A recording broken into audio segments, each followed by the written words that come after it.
Welcome to the Adult Support and Protection, Scotland, Act 2007 module.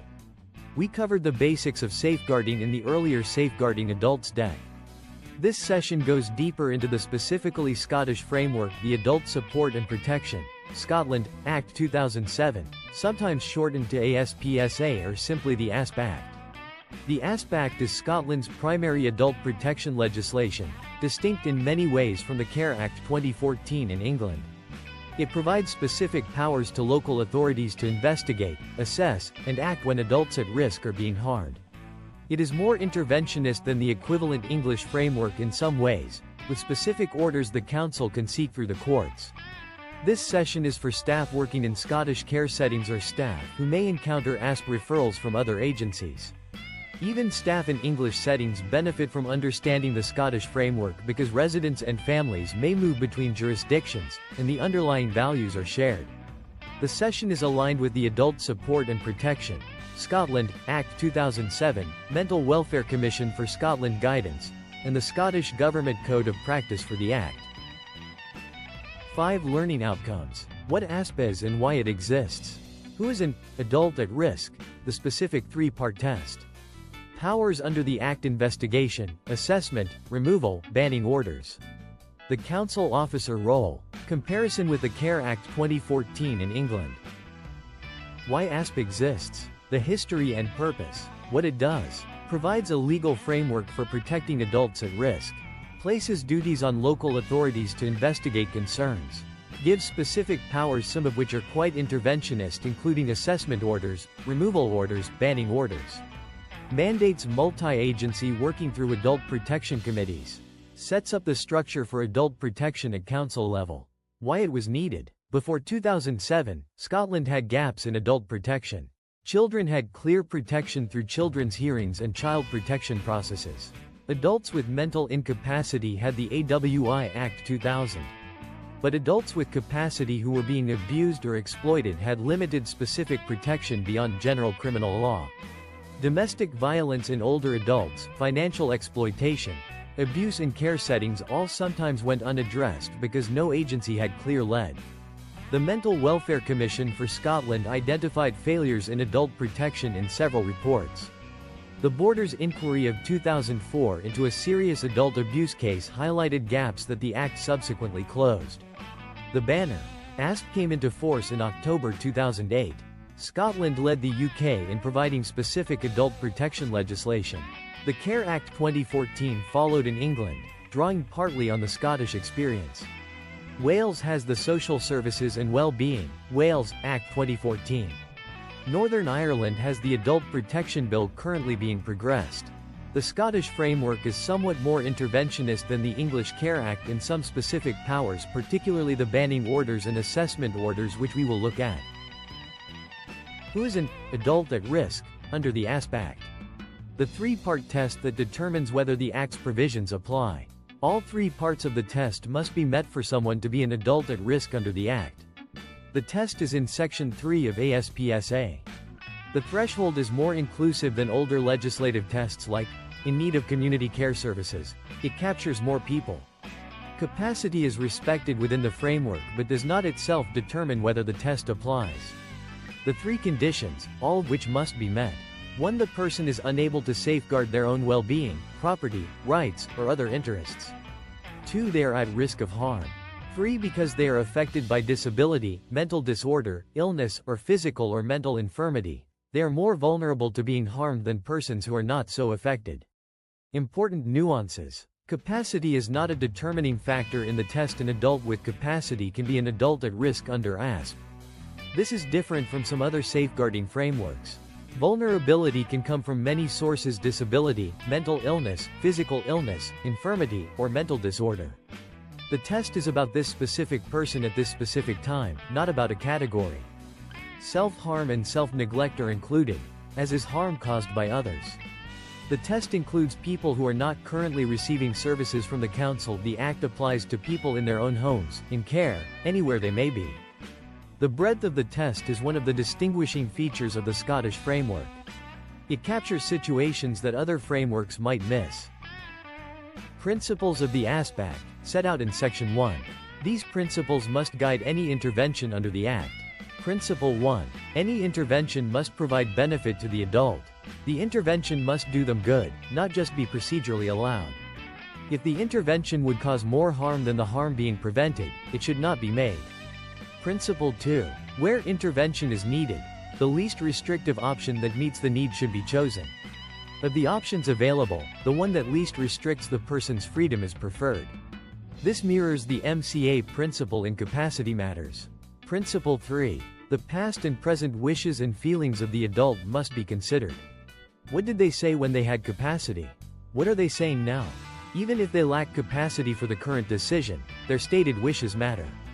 Principle 4. The views of significant others, family, carers, advocates, anyone with an interest in the adult's welfare must be considered. This is consultative, not determinative. The views are heard but the decision maker decides. Principle 5. The adult should be encouraged to participate as fully as possible in the decisions that affect them. Active participation, not just consultation. Whatever the adult can contribute should be supported. These principles run through the Act. Every intervention, investigation, assessment, removal, banning order is tested against them. The Council's duty to investigate. Section 4 of the Act. When the duty applies, the Council knows or believes that an adult is at risk. The threshold is low and reactive. If a referral comes in suggesting an adult at risk, the Council must consider whether to investigate. Information can come from any source: the adult themselves, family, professional, anonymous report. Includes information from out of area where the adult is currently in the Council area. Must be made within a reasonable time, usually within 24 to 48 hours of referral for serious concerns. What investigation includes? A visit and interview with the adult themselves where possible. Speaking to relevant others, family, carers, professionals involved. Examining relevant records, care records, financial records, medical records. Making further inquiries as needed. Using specific powers under the Act if necessary, which we will cover. The banner. Cooperation with the Council is required from other agencies under the Act. NHS, care homes, police, housing, and others have specific duties to cooperate with adult protection investigations. They cannot refuse to share information that is relevant to the investigation, and they must provide assistance as requested. For care homes, this means cooperating fully when the Council investigates concerns about a resident, providing access to records, allowing Council officers to interview staff, and supporting the investigation. The home's failure to cooperate is itself a concern and may trigger care inspectorate involvement. Specific powers under the ASP Act. Investigation powers. Right of entry to premises. The Council officer can enter where they reasonably believe an adult at risk may be. Right to interview the adult, usually with the adult's consent, but can be persistent if the adult is being prevented from speaking freely. Right to examine relevant records. Medical examination if appropriate, with consent or appropriate authority. Police can assist with entry if access is being refused. Court orders. Assessment order. The Council can apply for an order from a sheriff to take the adult elsewhere for assessment, lasting up to 7 days. Used when assessment cannot happen safely in the current location. Removal order. Move the adult to a place of safety. Used in more serious circumstances. Banning order prevents a specified person from contacting or approaching the adult. Used when a particular person is the source of harm. All require sheriff approval. All are time limited and reviewed. Important consent. An adult with capacity who refuses ASP intervention can usually decline. The Act respects autonomy of adults at risk. The removal order can override refusal in serious circumstances where the harm is serious and the adult is being unduly influenced. The banning order does not require the adult's consent because it acts on the third party, not the adult themselves. The court tests proportionality and necessity for any order. These powers are used relatively rarely but are important when needed. Most ASP work resolves at investigation stage with voluntary measures. The Council officer. The lead person in adult protection investigations. What they are. A local authority worker with specific training in ASP. Designated and appointed by the Council under the Act. Led investigation under ASP procedures. Apply for court orders where needed. Coordinate with other agencies: police, NHS, care inspectorate, advocacy services. Usually a social worker, sometimes a designated adult protection officer, sometimes a specifically appointed worker. Their role with the care home when investigating concerns about a resident. They will visit, often unannounced for serious concerns, sometimes by appointment. May interview staff individually including agency staff, ancillary staff, anyone with relevant knowledge. Will review records, care plans, daily notes, incident reports, medication records, financial records. May examine the environment, the resident's room, the wider home. May lead a case conference or strategy meeting bringing together multiple agencies. Works with the home in agreeing protective measures. Produces a final report and recommendations. The banner.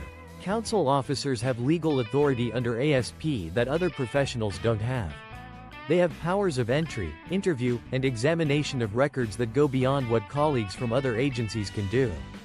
Cooperate fully. Be honest about what happened. Do not try to manage them or shape what they see.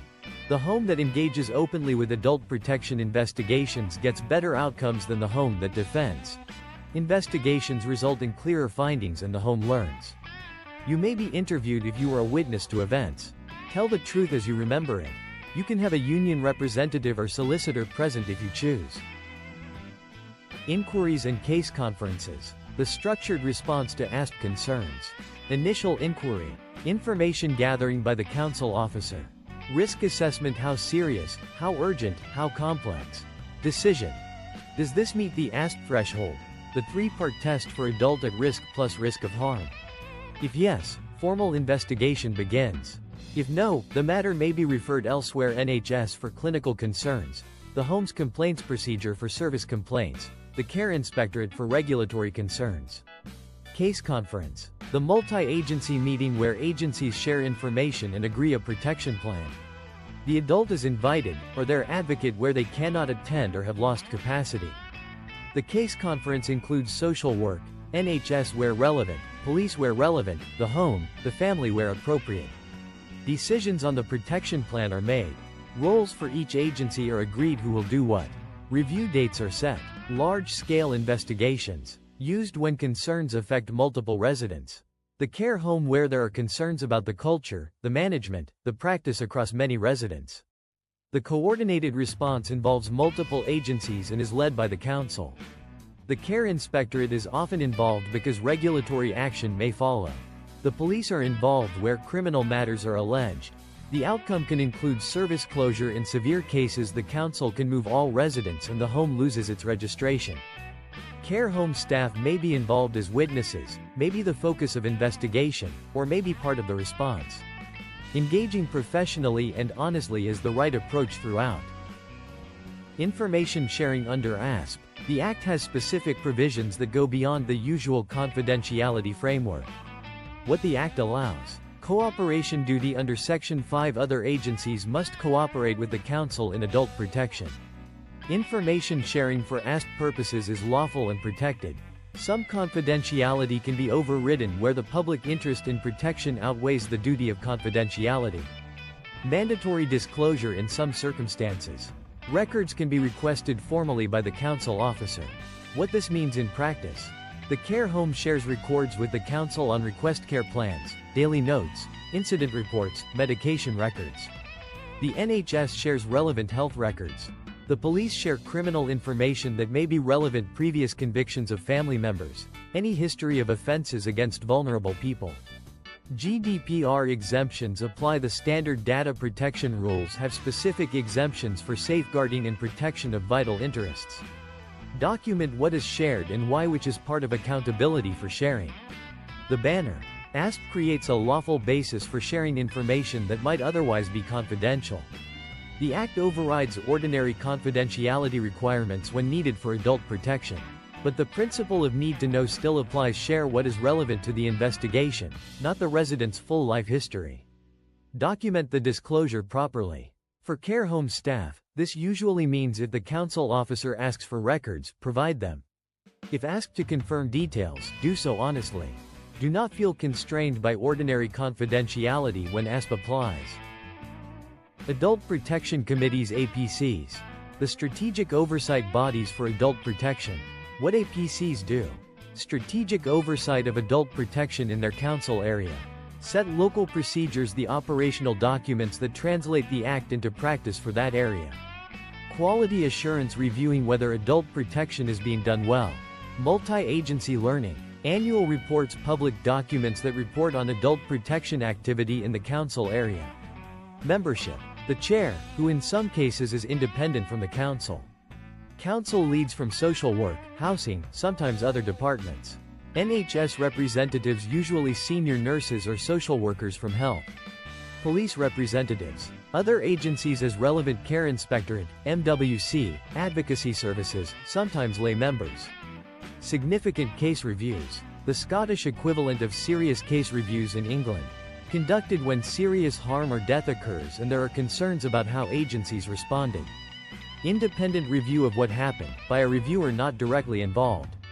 Lessons learned shared across the system.